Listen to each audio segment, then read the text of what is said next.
Ukraine के राष्ट्रपति Volodymyr Zelensky अब पुतिन के टारगेट पर आ चुके हैं। राजधानी कीव में पुतिन ने उस जगह पर हमला किया है जहां ज़ेलेंस्की और उनका मंत्रिमंडल युद्ध को लेकर फैसले करता है। पुतिन ने अब तक का सबसे बड़ा हमला करके बता दिया है कि यूक्रेन का कोई कोना अब ज़ेलेंस्की के लिए सुरक्षित नहीं रहा।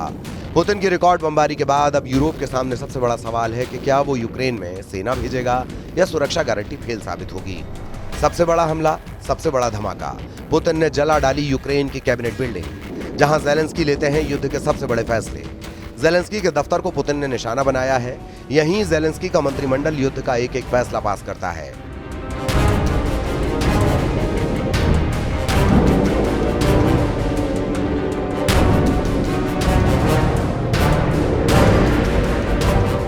यहीं पर ज़ेलेंस्की बताते हैं कि रूस में हमले की उनकी नई रणनीति क्या है, कहां से गोला बारूद आएगा और किस मोर्चे पर कैसे लड़ने की तैयारी है। ज़ेलेंस्की की इस बिल्डिंग को टारगेट करने का मतलब है कि यूक्रेन की लीडरशिप का डेथ वारंट जारी हो गया है। पुतिन ने इस इमारत पर दागी है सबसे सटीक मिसाइल ब्लास्ट। यूक्रेन पर नया हमला पुतिन का सबसे बड़ा मैसेज है। क्या अब यूक्रेन के राष्ट्रपति वोलोदिमीर ज़ेलेंस्की पर गिरने वाली है व्लादिमीर पुतिन की मिसाइल? यूक्रेन सरकार की बिल्डिंग पर हमले के बाद क्या पुतिन का अगला टारगेट अब ज़ेलेंस्की का महल होगा? क्या ज़ेलेंस्की की जान पर सबसे बड़ा खतरा मंडराने लगा है? ज़ेलेंस्की पर अटैक से पहले क्या पुतिन ने इशारा कर दिया है? कीव के आसमान में तेजी से टारगेट की तरफ बढ़ रही इस क्रूज मिसाइल को देखिए। ये रूस की कलिब क्रूज मिसाइल है जो रूस लगातार यूक्रेन पर फायर करता रहा है। ऐसी कई मिसाइल कीव पर दागी गई। कीव के ऊपर से गुजरती इस मिसाइल को स्लो मोशन में देखिए। ये 900 किलोमीटर प्रति घंटे की रफ्तार से चलती है। ये 2500 किलोमीटर की रेंज तक अटैक करती है।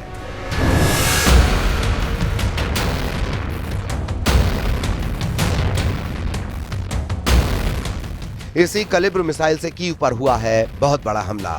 ये रूस का अब तक का सबसे बड़ा हमला बताया जा रहा है। 2022 में स्पेशल ऑपरेशन शुरू करने के बाद यूक्रेन पर रूस का सबसे बड़ा अटैक हुआ है। यूक्रेन का दावा है कि रूस की तरफ से ताजा हमले में 805 ड्रोन लॉन्च किए गए। इसके अलावा 13 मिसाइल भी दागी गई और इस दौरान उसके एयर डिफेंस ने 751 ड्रोन मार गिराए और 4 मिसाइलों को भी आसमान में ही नाकाम कर दिया।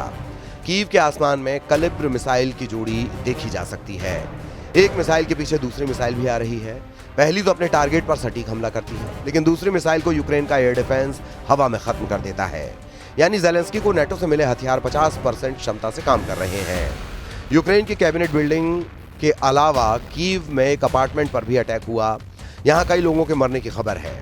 इस अपार्टमेंट की हालत देखकर अंदाजा लगाया जा सकता है कि हमला कितना बड़ा था। इससे पहले कीव में 28 अगस्त को हुए हमले का वीडियो देखिए। इस हमले के साथ पुतिन ने ज़ेलेंस्की को बता दिया कि उनके सबसे मजबूत गढ़ को मिट्टी में मिलाने का मिशन शुरू कर दिया गया है। यूक्रेन में जब युद्ध विराम का सिग्नल मिल रहा था तब अचानक हालात बिगड़े हैं। पुतिन के नए हमलों से बड़े सवाल उठ रहे हैं। क्या अब यूक्रेन के राष्ट्रपति वोलोदिमीर ज़ेलेंस्की पर गिरने वाली है व्लादिमीर पुतिन की मिसाइल? यूक्रेन सरकार की बिल्डिंग पर हमले के बाद क्या पुतिन का अगला टारगेट अब ज़ेलेंस्की का महल होगा? क्या ज़ेलेंस्की की जान पर सबसे बड़ा खतरा मंडराने लगा है? ज़ेलेंस्की पर अटैक से पहले क्या पुतिन ने इशारा कर दिया है? ज़ेलेंस्की ने स्लो मोशन में वीडियो बनाया है। ये वीडियो उस फैक्ट्री का जहां रूस की मिसाइल ने हर हिस्से के परखच्चे उड़ा डाले। इस फैक्ट्री में गिरी पुतिन की हर एक क्रूज मिसाइल बता रही है कि रूस ने यहां काम करने लायक किसी चीज को जिंदा नहीं बख्शा। ये इलेक्ट्रॉनिक्स उत्पाद बनाने वाली अमेरिकी कंपनी की फैक्ट्री है। यहाँ अब जर्रा जर्रा चीख कर बता रहा है कि पुतिन की मिसाइलों ने बहुत ही अचूक हमला अंजाम दिया है। ज़ेलेंस्की इस फैक्ट्री को देखने के लिए कीव से करीब 650 किलोमीटर दूर पश्चिमी शहर ज़कारपटिया पहुंचे। ये शहर स्लोवाकिया से लगा हुआ है।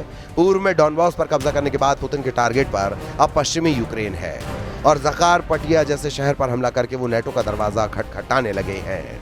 21 अगस्त को जब ज़कारपटिया में इस अमेरिकी फैक्ट्री पर हमला हुआ तब देखिए यहाँ का हाल क्या था। रूस ने यहाँ बहुत सटीक हमला किया था। हमले के 2 हफ्ते बाद ज़ेलेंस्की ने इस अमेरिकी फैक्ट्री का दौरा करने का फैसला किया, लेकिन उनका बड़ा मैसेज कुछ और है। वो बताना चाहते हैं कि रूस अब यूक्रेन में अमेरिका के ठिकानों पर बमबारी कर रहा है। इसीलिए उन्होंने यहाँ अमेरिकी दूतावास के बड़े बड़े अधिकारियों को भी बुलाया। वो बताना चाहते हैं कि रूस का असली टारगेट यूरोप और अमेरिका है, या कहें कि नेटो देश है। ज़ेलेंस्की ने बड़ा बदला लेने की तरफ इशारा भी कर दिया। ज़ेलेंस्की ने ऐलान किया है कि रूस के रिफाइनरी और बाकी तेल ठिकाने उनके टारगेट पर रहेंगे। 20 दिन के अंदर रूस ने यूक्रेन पर 1500 से ज्यादा मिसाइल और ड्रोन अटैक किए हैं। ये आंकड़े बता रहे हैं कि पुतिन यूक्रेन को कुचलने के लिए पूरा जोर लगा रहे हैं और अब वो पीछे नहीं हटेंगे। पुतिन ने इसका इरादा जाहिर कर दिया है। यूक्रेन को पूरी तरह सरेंडर कराने वाले इरादे के साथ अब पुतिन ने अपनी ब्रह्मास्त्र पॉलिसी लागू कर दी है। पुतिन इस वक्त 3.5 साल के युद्ध के दौरान सबसे आक्रामक नजर आ रहे हैं और इसकी कई वजह है। पहली वजह है 4 सितंबर को पेरिस के एलिसी प्रेसिडेंशियल पैलेस में यूक्रेन पर हुई नई मीटिंग। इस मीटिंग में यूरोप के कई देशों के लीडर शामिल हुए। सब रूस के खिलाफ एक गठबंधन बनाकर पुतिन को डराना चाहते हैं। दूसरी वजह है इस मीटिंग में यूक्रेन को दी गई सुरक्षा की गारंटी। इसके तहत 26 देशों की तरफ से 10,000 सैनिक यूक्रेन में तैनात किए जाने का प्रस्ताव है। यूक्रेन की सेना को हथियार और ट्रेनिंग देने की भी बात है। तीसरी वजह है शंघाई सहयोग संगठन से लौटने के बाद पुतिन का हौसला, क्योंकि चीन और उत्तर कोरिया से पुतिन को नई ताकत मिली है। अभी ये साफ नहीं है कि यूक्रेन की मदद करने के लिए यूरोप के कौन कौन से देश आगे आ रहे हैं, लेकिन एक बात तय है कि इस वक्त पूरे यूरोप का नेतृत्व 3 देश कर रहे हैं और यही देश पुतिन की नजरों में सबसे ज्यादा खटक भी रहे हैं।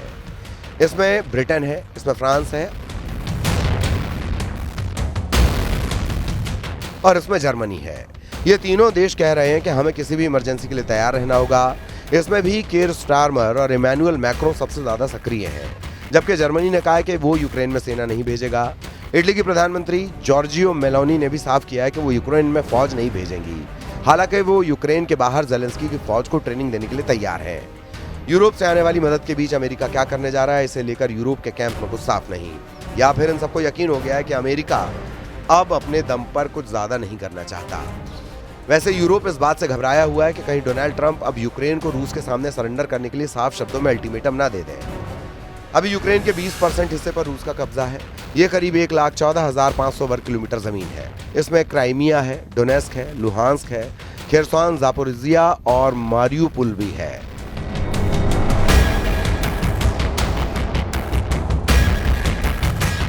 रूस इन इलाकों को अपनी सामरिक और ऐतिहासिक धरोहर मानता है और इन्हें छोड़ने के लिए बिल्कुल तैयार नहीं है। 2025 में सितंबर का महीना डोनाल्ड ट्रंप के लिए बहुत दर्द समेटे हुए है।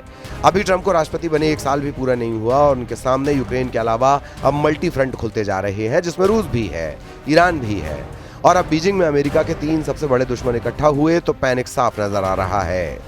अमेरिका को टक्कर देने के लिए ये तिगड़ी जब चीन में इकट्ठा हुई तो ट्रंप को बड़ा शौक लगा। शी जिनपिंग के साथ व्लादिमीर पुतिन और किम जोंग उन का आना ट्रंप पर सितंबर में बहुत बड़ा सितम ढहाने का सिग्नल माना जा रहा है। ट्रंप के साथ यूरोप को भी घेरने के लिए रूस, चीन और उत्तर कोरिया तैयार हो चुके हैं। सितंबर में अमेरिका के खिलाफ सबसे बड़ा प्लान बनाया जा रहा है। यही डोनाल्ड ट्रंप का सबसे बड़ा डर बन चुका है। यूक्रेन में चल रहे युद्ध में चीन और उत्तर कोरिया के दखल ने पुतिन को बड़ी ताकत दी है। किसी ने फौजी भेजे तो किसी ने हथियार, और अब इस केमिस्ट्री को जिनपिंग ने ग्रैंड स्टेज पर लाने का फैसला किया है ताकि डोनाल्ड ट्रंप को पता चल जाए कि अमेरिका और नेटो के युद्ध में न तो रूस अकेला है और न ही चीन अकेला है और न ही उत्तर कोरिया को अकेला छोड़ा जाएगा। अब इसी फॉर्मूले को पुतिन यूक्रेन पर लागू करना चाहते हैं। वो युद्ध को अपनी शर्तों पर खत्म कराना चाहते हैं। इसीलिए अमेरिका को टक्कर देने के लिए ये तिगड़ी चीन में इकट्ठा हुई। चीन के राष्ट्रपति शी जिनपिंग के साथ रूस के राष्ट्रपति व्लादिमीर पुतिन और उत्तर कोरिया के शासक किम जोंग उन भी हैं। डोनाल्ड ट्रंप के खिलाफ ट्रिपल फ्रंट खोल दिया गया है। सितंबर में बहुत बड़ा सितम ढहाने का सिग्नल इसे माना जा रहा है। 2025 का सबसे बड़ा मोर्चा बीजिंग में रूप ले चुका है। ट्रंप को घेरने के लिए रूस, चीन और उत्तर कोरिया तैयार है। अमेरिका के खिलाफ सबसे बड़ा प्लान समझाने की बहुत जरूरत है। यही बात अब डोनाल्ड ट्रंप को सता रही है। सवाल उठ रहा है कि अगर वर्ल्ड वॉर की नौबत आई तो दुनिया इसी तरह 2 खेमों में बटी तो रूस, चीन और उत्तर कोरिया युद्ध कैसे लड़ेंगे और सबसे पहला हमला कहां किया जाएगा। इसमें कोई शक नहीं कि बीजिंग में हुई शंघाई सहयोग संगठन की बैठक ट्रंप के साथ साथ यूरोप को फंसाने वाली बहुत बड़ी टर्निंग पॉइंट साबित हो रही है। पुतिन से लेकर दुनिया के हर उस बड़े नेता को बीजिंग में बुलाकर जिनपिंग ने ये पैगाम देने की कोशिश की है कि चीन का फ्रंट तैयार है।